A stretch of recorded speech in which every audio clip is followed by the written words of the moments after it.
அலைக்கும் வரஹ்மத்துல்லாஹி வபரகாத்துஹு. அல்ஹம்துலில்லா. ஹிந்து மக்கள் நம்புகிற கல்கி அவதாரம் தான் நம்ம முஹம்மது நபி ஸல்லல்லாஹு அலைஹி வஸல்லம் அவர்களா அப்படிங்கிறத பற்றின பதிவு தான் இது.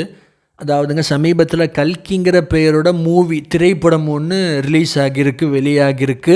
அந்த படம் வெளியான நாளில் இருந்து இன்னைக்கு நாள் வரைக்குமே அந்த திரைப்படம் சமூக வலைத்தளங்களில், சோஷியல் மீடியாஸில் ஒரு ட்ரெண்டிங் டாப்பிக்காக வலம் வந்துக்கிட்டு இருக்கு. அப்படி அந்த படம் பேசுபொருளாக சமூக வலைத்தளங்களில் உருவெடுத்ததுக்கு காரணமே முஸ்லீம்கள் தான்னு கூட சொல்லலாம். ஏன்னா முஸ்லீம்களை சில பேர் இந்த கல்கிங்கிற படத்தில் சித்தரிக்கப்பட்டிருக்கிற முக்கிய கதாபாத்திரமாக சித்தரிக்கப்பட்டிருக்கிற கல்கி அவதாரமே, கல்கியே எங்கள் நாயகம் ஸல்லல்லாஹு அலைஹி வஸல்லம், எங்கள் முகமது நபி தான், நீங்கள் தான் தப்பாக புரிஞ்சுக்கிட்டு இருக்கீங்கிற மாதிரியான சில சர்ச்சை கருத்துக்களை எல்லாம் சமூக வலைத்தளங்களில் பதிவு செய்ய ஆரம்பிக்கிறாங்க. அது பெருசாக வெடிக்க ஆரம்பிக்குது.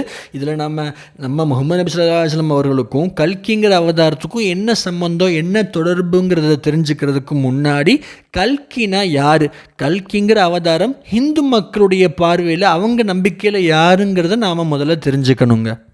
அதாவது ஹிந்து மக்கள் சைடில் விஷ்ணுன்னு ஒரு கடவுள் இருக்கார். அந்த விஷ்ணுங்கிற கடவுள் உலகத்தில் எப்பையெல்லாம் அநீதம் அதிகமாகுமோ, அக்கிரமம் ஜாஸ்தியாகுமோ, அப்போவெல்லாம் கடவுளுங்கிற ஸ்தானத்திலிருந்து இறங்கி வந்து ஒரு சாதாரண அவதாரம் எடுத்து அந்த அக்கிரமத்தை அழிப்பார், அநியாயத்தை போக்குவார் அப்படின்னு ஹிந்து மக்கள் நம்புகிறாங்க.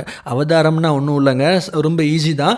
நம்ம முஸ்லீம்கள் வரையுமே சில அவதாரங்கள் பற்றிய ஸ்டோரிஸ்லாம் ரீச் ஆகியிருக்கு. அதாவது ராவணனை கொல்றதுக்கு ராமன்னு ஒரு அவதாரம் வந்தாங்க, அந்த கம்சன்ற ஒருத்தனை அழிக்கிறதுக்கு கிருஷ்ணர்னு ஒரு அவதாரம் வந்தாங்க, வராகின்னு ஒரு அவதாரம் வந்தாங்கங்கிற மாதிரியான சில அவதாரங்களை நம்ம முஸ்லீம்கள் வரையுமே ஸ்டோரிஸாக ஒரு பிரபல்யமான கதைகள் தான் இல்லையா.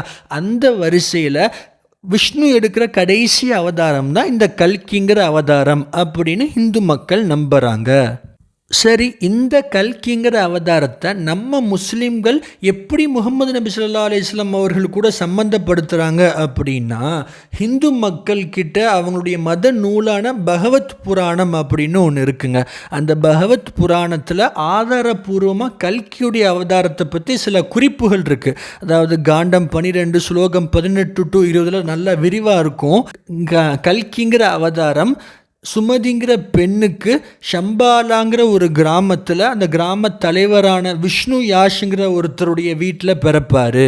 இந்த கல்கிங்கிறவர் வெள்ளை நிற குதிரையில் பயணம் செய்வார், அவருக்கு போரில் தேவ தூதர்கள் உதவி செய்வாங்க அப்படிங்கிற மாதிரியான சில குறிப்புகள்லாம் அந்த அந்த பகவத் புராணத்துலேருந்து நம்ம தெரிஞ்சுக்கிற விஷயமா இருக்குது. அண்ட் இதில் இருந்து தான் நம்ம முஸ்லீம்கள் ஒப்பீடு செய்ய ஆரம்பிக்கிறாங்க. அதாவது ஷம்பாலான்ற கிராமம் இருக்கு இல்லையா, ஷம்பாலா அப்படின்னா அதற்கு தமிழில் அமைதி நிலவும் இடம்னு அர்த்தம். அமைதி நிலவும் இடத்துக்கான அரபி வார்த்தை தாருல் அமன். தாருல் அமன்கிற பெயர் மக்காவுடைய புனை பெயர். அதாவது இங்கே ஷம்பாலா அப்படிங்கிறதே மக்காவை தான் குறிக்குதுன்னு முஸ்லீம்கள் விவாதம் பண்ண ஆரம்பிக்கிறாங்க. சுமதின்னு இருக்கிறாங்க இல்லையா, கல்கியுடைய தாயாரான சுமதிங்கிறவங்க இருக்கிறாங்க இல்லையா, சுமதி அப்படின்னா சாந்தின்னு அர்த்தம். சாந்திங்கிற வார்த்தைக்கான அரபி வார்த்தை ஆமினா. ரசூலுல்லாஹி ஸல்லல்லாஹு அலைஹி வஸல்லம் அம்மா பேரும் ஆமினா தான். அப்போது இங்கே சுமதிங்கிறதே ரசூலுல்லாஹ்வுடைய அம்மாவை தான் குறிக்குது அப்படின்னு முஸ்லீம்கள் விவாதம் பண்ண ஆரம்பிக்கிறாங்க.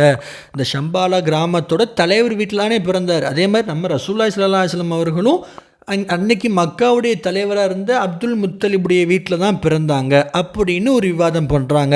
விஷ்ணு யாஷுடைய வீட்டில் பிறந்தாங்க இல்லையா, விஷ்ணுன்னா கடவுள், யாஷ்னா சேவகர்னு அர்த்தம். அதே மாதிரி ரசூல்லாவுடைய தந்தை பேரான அப்துல்லாவுடைய அர்த்தம் என்ன தெரியுமா, அப்துல்லானா கடவுளுடைய சேவகர், கடவுளுடைய அடிமைன்னு தான் அர்த்தம். அப்போது விஷ்ணு யாஷுங்கிறதும் அப்துல்லாவை தான் குறிக்குது, ரசூல்லாவுடைய தந்தையை தான் குறிக்குது அப்படின்னு அந்த பகவத் புராணத்தில் வர எல்லா வரிகளையுமே, கல்கியை பற்றி வர எல்லா விஷயங்களுமே நம்ம முகமது நபி ஸல்லல்லாஹு அலைஹி வஸல்லம் அவர்களை தான் குறிக்குது, நீங்கள் தான் மாற்றி வச்சுருக்கிறீங்க, நீங்கள் தான் தப்பாக புரிஞ்சுக்கிட்டு இருக்கீங்கன்னு முஸ்லீம்கள் இன்றைக்கி வாதாட ஆரம்பிக்கிறாங்க.